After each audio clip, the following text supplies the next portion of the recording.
লা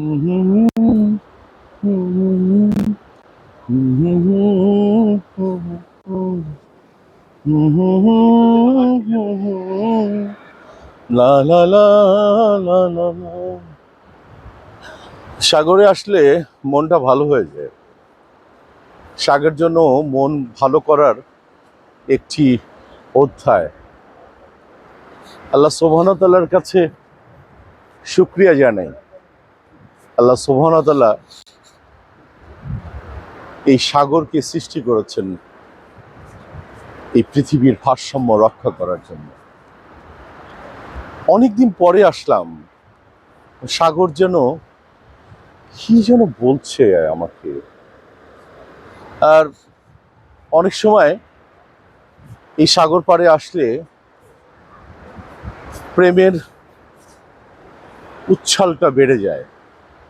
তার জন্য প্রেমিক খুঁজছি আমি তা কিন্তু না। প্রেম তো অনেক ক্ষেত্রেই হতে পারে।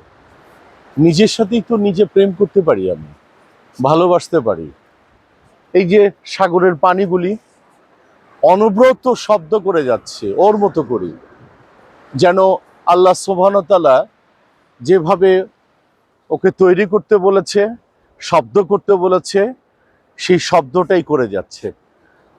আর এই পাহাড়ের আকাশটা দেখো, নীল, যেন ও নিজেই সেজেছে। পাহাড়কে পাহাড়কে যেন নিজে সাজিয়ে রেখেছে। একদিকে পাহাড়, একদিকে সাগর। মনটা ভালো করার একটি অভিপ্রায় নিয়েই আজকে আমি আপনাদের কাছে হাজির। সবাই ভালো থাকবেন।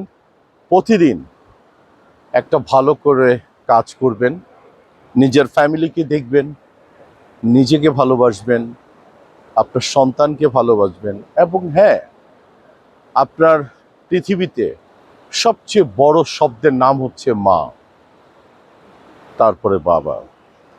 সেই দায়িত্বটা পালন করুন। নিজেকে ভালোবাসুন, আপনার ফ্যামিলিকে ভালোবাসবেন। আর আশেপাশে সারাউন্ডিং যে মানুষগুলি আছে না, অনেকেই নেহায়েত অসহায় অবস্থায় আছে।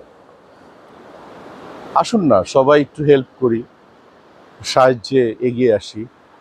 আর নিজেকে ভালোবাসতে গেলে নিজেকে টেক কেয়ার করতে হয়। সবাই ভালো থাকবে।